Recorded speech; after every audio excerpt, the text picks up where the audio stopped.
Hello friends, addicted to কুকিংয়ে তোমাদের সকলকে স্বাগত। আজ একেবারে ভিন্ন স্বাদের একদম খাস্তা কুরকুরে নিমকি রেসিপি তোমাদের জন্য নিয়ে এসেছি।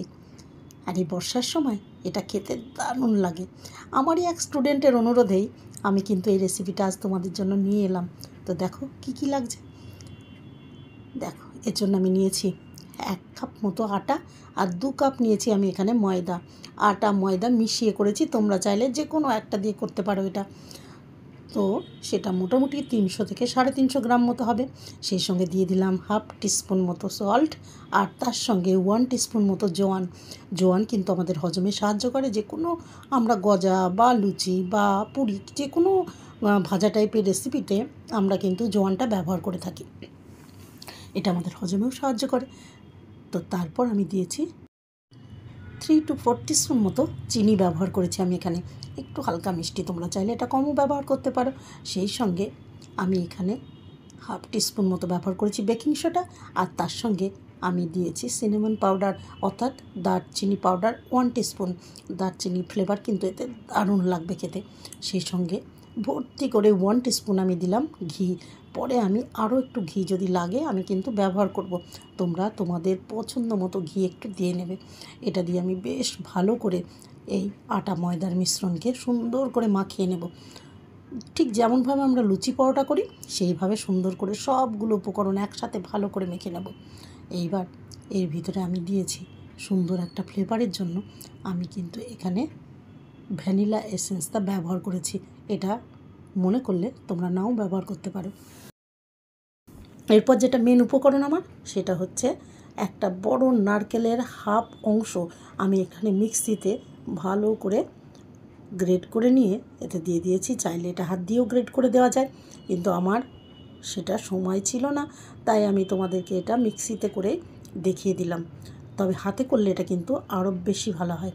সেই সঙ্গে আমি কিন্তু 2 টিস্পুন এখানে নারকেলের পাউডার ব্যবহার করেছি, যেটাকে আমরা বলি দেশি কেটেড কোকোনাট, সেটাও আমি ব্যবহার করেছি 2 থেকে 3 চামচ। এবার তোমরা চাইলে যে কোনো একটা ব্যবহার করতে পারো। এবার খুব ভালো করে আমি এটা মেখে নিয়েছি।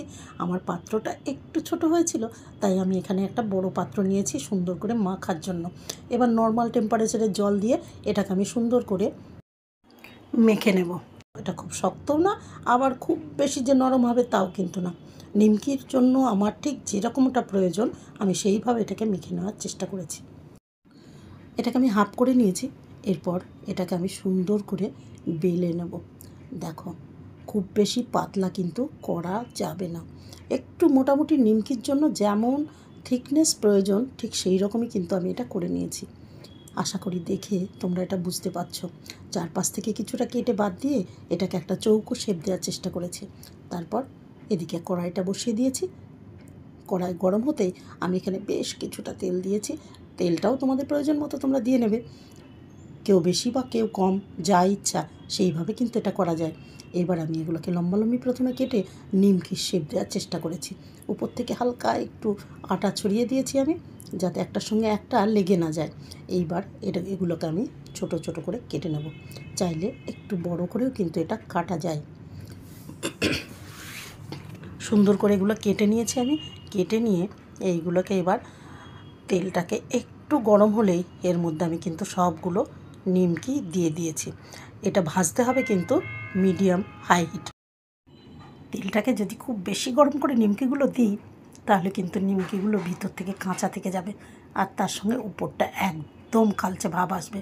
তাই সেটা না করে অল্প আঁচে নিমকিগুলোকে উল্টে পাল্টে একেবারে লালচে করে ভেজে তুলতে হবে। আশা করি নিমকির কালার সকলেই জানে কেমন হয়, তাই সেটাকে ভাজতে সবাই পারবে। তবুও বলে দিই, এটাকে কিন্তু মিডিয়ামে রেখে এপিট ওপিট করে সুন্দর করে লালচে করে ভেজে তুলে নিতে হবে। আর এর স্বাদটা না খেলে কিন্তু বুঝবে না। এই যে নারকেলের স্বাদ যে কী অপূর্ব, সত্যি এই নিমকিটা একেবারে অন্য ধরনের অপূর্ব টেস্ট। তাই তোমাদের সঙ্গে শেয়ার করেছি আমি এটা। আমার এই নিমকিগুলো ভাজা হয়ে গেছে। লালচে করে এটাকে রাখলে ঠান্ডা যত হবে এর কালারটাও সেই রকম বাড়বে, আর সেই সঙ্গে এটা কিন্তু খাস্তাও হবে, একেবারে খাস্তা মুচমুচে। আমি বেশ অনেকটাই করেছিলাম, যাতে এটাকে আমি সংরক্ষণ করতে পারি। মোটামুটি সপ্তাহখানেক কিন্তু এটা সংরক্ষণ করা যায়। দেখো নিমকিগুলো আমার এখনও কিন্তু ঠান্ডা হয়নি, কিন্তু শক্ত হয়ে গেছে। তোমাদের দেখাচ্ছি যে এটা কতটা ভালো হয়েছে। দেখো কালারটা দেখো কতটা সুন্দর হয়েছে, সেই সঙ্গে অপূর্ব টেস্ট। তোমাদের সঙ্গে শেয়ার না করে কি আমি পারি বলো? দেখো ভেঙে দেখাচ্ছি, তবে তোমরা নিজেরা করলে বুঝবে এটা কতটা খাস্তা আর কতটা টেস্টি। সত্যি বলছি অপূর্ব খেতে।